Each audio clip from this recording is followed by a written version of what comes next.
Ryan Glover here. So I wanted to do this video about Charleston White.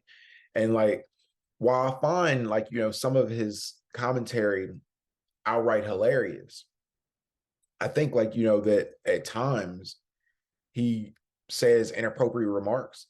I think one of the remarks and stuff that I remember that was really inappropriate were the remarks that he was saying about Asian people. I think that was disgusting and abhorrent. But at the same token, he makes some really poignant observations. You can't deny his intelligence. One of the things, that bothers me though is the hip hop community seems to be so quick to dismiss people. And you see that with what's going on with Diddy, you know, um, it seems there's a popular narrative that Diddy is already guilty in the court of public opinion, even though the fact that he's not been charged with any actual crimes. Even though he settled out of the lawsuit with Cassie, fairly quickly, that doesn't necessarily mean that he was guilty, because he settled the lawsuit. He could have been advised by his lawyers. But I think that there's a lot of jealousy in the music industry, particularly where you see people come on these platforms and they're saying they knew all of these things about Diddy for years and nobody was saying anything. Excluding Gene Deal and Mark Curry, because those people have been pretty vehement against Diddy and have some accusations, and I do think those men have some degree of credibility, some character, opposed to some of the other people that we see doing interviews. And I think what you see is that a lot of times people are just going on platforms. We live in an era where people want to go on platforms. Everybody wants to be famous. Everybody wants to have a viral moment. And one of the things I don't understand is that people feel that they should be paid to go on these platforms. And that's not real journalism. Real journalism, you cannot pay someone to go on your platform and call that journalism. Is checkbook journalism. So I think that there's a lot of people who are saying that they're journalists or they're investigative journalists, but that's not true if you're paying people to go on your platforms. I don't pay anyone to go on my platforms. Typically, some of the people I have paid in the past, one of those people would be Michael Blackson, Little Flip, Kathy Jew, and a couple other people. But all of my other interviews are journalistic, in nature. I think if you're paying someone to go on your platform, it turns not into journalism, but it's more entertainment and that variety. But back to what I was saying in the beginning about Charleston White, why I do find him funny. I just think that he needs to sometimes be a little bit more respectful. And some of his commentary, when you start putting down people's race and exhibit there shouldn't be room for that in today's society. I think people have to have respectful remarks.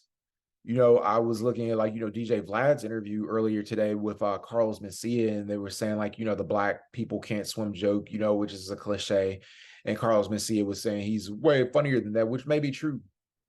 I think there's a distaste sometimes, and I don't understand how certain people still have their accounts on social media with when they're putting out such bigotry, such racism. And it's really interesting, particularly today, because you see everyone they've all become an expert on the Middle East. And I think that's really funny because I actually studied the Middle East in college. That's a big part of my thesis for college. I wouldn't consider myself an expert.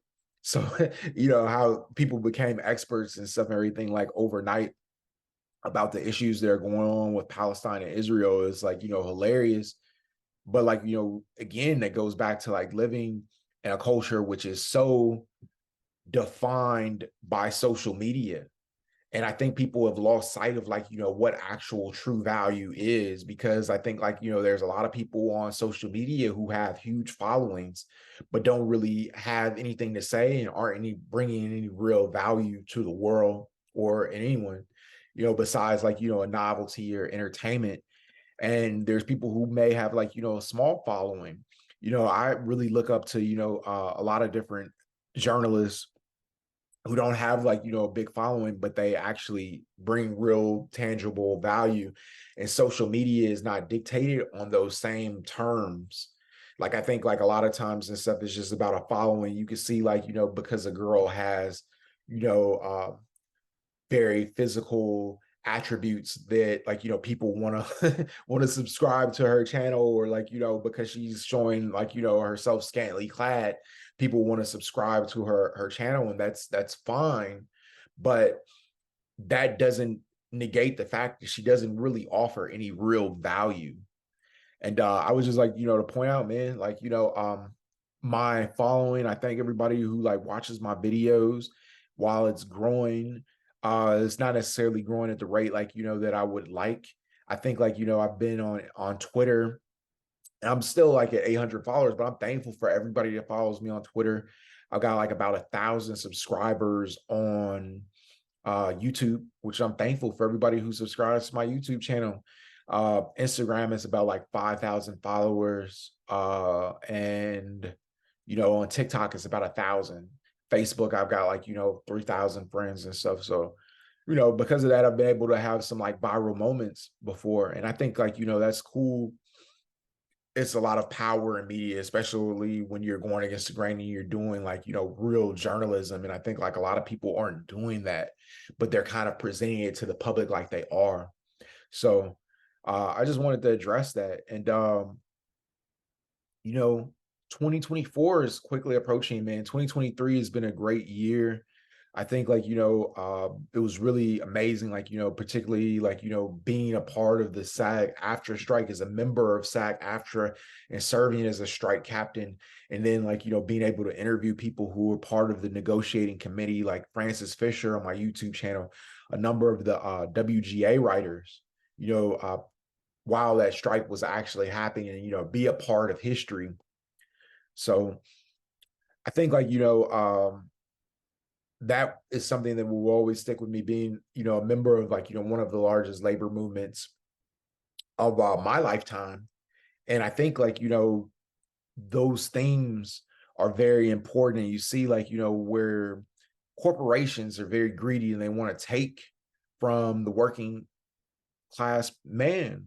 They don't want like, to pay people or artists, especially, what they're worth. I think like, that needs to end. I've been reading a lot, like, that the union has betrayed SAG. I don't feel that way, but like I understand like people's point. Like I think like, with AI, like it is something and stuff that needs to be watched. But like, I think like with the current deal, like, it goes like in 2.5 years, they'll be able to readdress it. Uh I think like, people should just be paid their worth. Like you see like a lot of times and stuff like, with residuals, like, how like actors weren't being paid fairly. And I think like, the new agreement is fair. Um, I wrote a book. It's called Surviving the SAG After Strike. And I mean, I know like everybody has a book coming out, which is interesting, but like, hopefully people will read it. And like, I think there's a lot of good things. It's not just about the SAG After Strike, but like about my journey as an actor. And yeah, I have acted, I've also like attended like, different acting institutions. I really like, worked on my craft.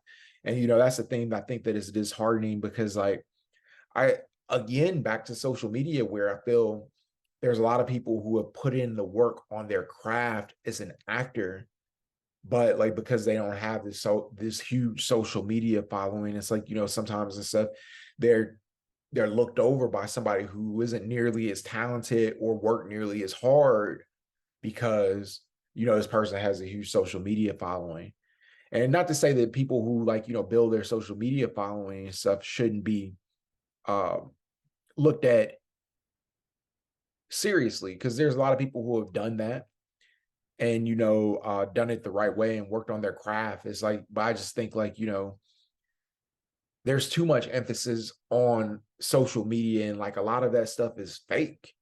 And like, even like with the Spotify numbers, I see like, Spotify numbers and stuff that I know, like, it's just not based in reality. Cause like, how can you have these huge Spotify numbers, like, where it's like, you're globally in like 12 different countries and all of this, but you can't sell out a show in your neighborhood, you know? So it was like, it's like there's like a lot of like tomfoolery going on with like, analytics and the presentation of like, people like, trying to make themselves seem bigger than they are on social media, and it's fugazi, and like, it makes it like difficult for people who are actually real and, like working like in reality and dealing with the set of circumstances and stuff that they were given. And it's nothing wrong. Like I think like, with highlighting the things that you've done, but it's like I think like, when people kind of like, highlight work that they've done, but they're not really putting in, they're taking credit for work that they haven't done. And I see that a lot, like on social media, people calling themselves a blogger, but they don't really have a blog. Like, I guess like, having an Instagram page is considered a blog. Having a Facebook page is considered a blog. That's a possibility. I think like, but I actually write and research, you know what I'm saying? So like, I mean, I think there needs to be like a differentiation. A lot of people like, I think I heard DJ Vlad talk about it before about like, aggregators of content. I think there's a lot of people who like, they don't really create content. That's what I do. I create content, the videos and stuff, everything I post. I recorded the videos. I interview people. Like I don't just go on like, DJ Vlad's page and like take his videos and then post that to my page and then call myself an investigative journalist. I think like, that's the kind of like nonsense and stuff that I'm talking about, where it's like, people like try to benefit off of other people's work. And because of like, the loose rules on like, sites like Instagram, like these things aren't necessarily enforced. I just like, would like to see like, people be more responsible in journalism. Um, you know, I refer back to like, the situation and stuff and everything, but people will follow me with all hip hop, where Chuck Creekmore, where he is interviewing Sean Duke, who is a friend of my father. That is how I got the interview. Like, the thing about like that is a year before I had met him and I'd asked to interview him. He didn't want to do the interview. I mean, you could say he did the interview just because of my father, but like I felt like when I was trying to explain it to him, and he's older, he's my dad's age. He didn't understand, like, what I mean, as far as like the power of social media. He's like, oh, you don't have a platform, but I do. Like, even before I met him, I'd had a number of viral videos. I had interviewed a number of really big hip hop stars, Master Ace, Filthy Rich, You God, Scotty ATL, real names, and like, yes, Jules. So I really been putting in work, but like I saw him like, a year later in Atlanta. Like, I was in Atlanta to see the Falcons play the Chicago Bears. The Bears lost, unfortunately. But like before the game and stuff, he was like, yeah, we could do it. And like, we just did a quick little interview. And then like, for Chuck Creekmore to say like, what I mean, and stuff, this is the first real interview, because the reason he's saying that is because DJ Vlad is called like, all hip hop out for like, basically being aggregators of content. And now he's trying to like, present himself as a serious journalist, which like, I mean, I'm not gonna like, put down like, I mean, his journalistic accomplishments, because I'm sure like, I mean, he's done a lot of things like, that I'm not like necessarily like I'm not the kind of person that wants to put down, but like, what I took issue with is like Chuck Creekmore saying that this is the first real interview. Like, my interview isn't real with the Rapping Duke. And it was a very much a real interview. He could have said that it was a more in-depth interview. That would have been the correct wording, because his interview was more in-depth and he went into the history. But like, I was just as capable of doing a more in-depth interview with the Rapping Duke. he didn't want to do that interview with me, and that's fair. And I think like, you know, people like sometimes and stuff, they don't do interviews for a long time, hoping like, you know, that they can get like, you know, a larger platform when it's time to pop out. And like, you know, sometimes and stuff and everything, people have like, you know, done interviews with me and ended up on larger platforms, you know, because of the interview that they did with me. And, you know, because I have a you know, growing platform, I'm obviously not at the level as far as like subscriber or following wise, but like I feel I have access to the same number of people that all these other platforms do. And I've interviewed a lot of the guests. I don't think there's anyone who's like out of reach for me to interview, if that makes sense. And the fact is, like, you know, I actually studied journalism again. I went to Illinois College where I have a degree, a bachelor's of science. I studied at Harvard Extension. I took writing courses there and a number of numerous other institutions where I studied journalism or an MA history program. So post baccalaureate and program in Homeland Security. So like I feel like I have like, you know, knowledge about like other issues. I bring an educational approach that like a lot of other journalists, like, you know, definitely they don't know about, like, you know, properly sourcing material. And it's clear because like, you know, some of these publications will take directly from my page in the past and, you know, not credit me. Or like, you know, in Chuck Creekmore's case and stuff and everything, he tried to put me down. And I think like, you know, that was really wrong. And like, you know, that's why like, you know, I mean, I sent out the demand letter. I'm hoping like, you know, that they will address it and do the right thing. You know, like all I'm really asking for is for them to remove the portion of the video where they mentioned me and then remove the remark where he's saying that it's the first real interview. I don't think that's a lot to ask. Now, my issues with Talib Kweli are a little bit different because, you know, this man was saying that I'm a pedophile, I'm a groomer. Those are false claims. There's no way that he could ever prove that. The woman that I married, she was about 26 when I married her. You know, we're married for, you know, 10 years. The claims that he made, like, you know, are malicious and evil. And I can show, like, you know, where they've caused me like emotional damage. So I think like, you know, nobody wants to file a lawsuit, but like if that's like what I'm left with, that's what I will do because I just want to be treated fairly. And I think like, you know, a lot of these bigger media publications, because they see the power of my voice, you know, they're trying to silence it.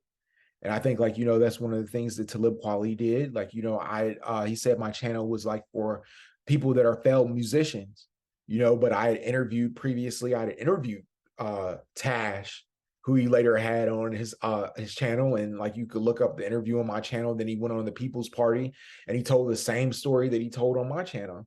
I've interviewed like, you know, Stickman, who's a friend of, you know, Talib Kweli, and he promoted his book, and I actually spoke with him about his book.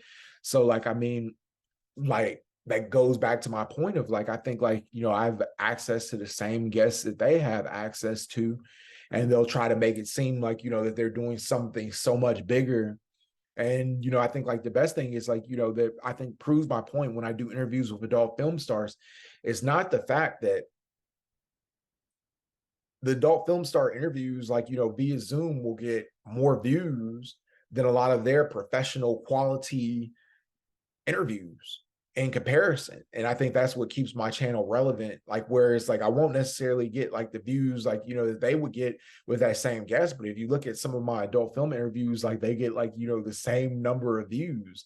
So I think like, you know, at the end of the day, um, this channel, like, you know, me as a blogger and a YouTuber is clearly making a difference. And like, I will continue like, you know, to support, but like, you know, I will speak out against bigotry. I will speak out against like, you know, racism. I will speak out against any type of injustice. And I'll continue to have like, you know, controversial voices. You know, a lot of people were questioning like, you know, why would interview Frank Mink, you know, a former Nazi, but like, I felt like we had a great conversation about like, you know, what Nazis have done as far as like, you know, to infiltrate law enforcement in this country that I think people are ignoring. And like, these are the type of important issues, and people are like rather like, you know, focus on giving voices to people who are spouting nonsense and want to kill babies like Charleston White. So, you know, That's all I had to say. Check out my channel, Ryan Glover Media. It's love.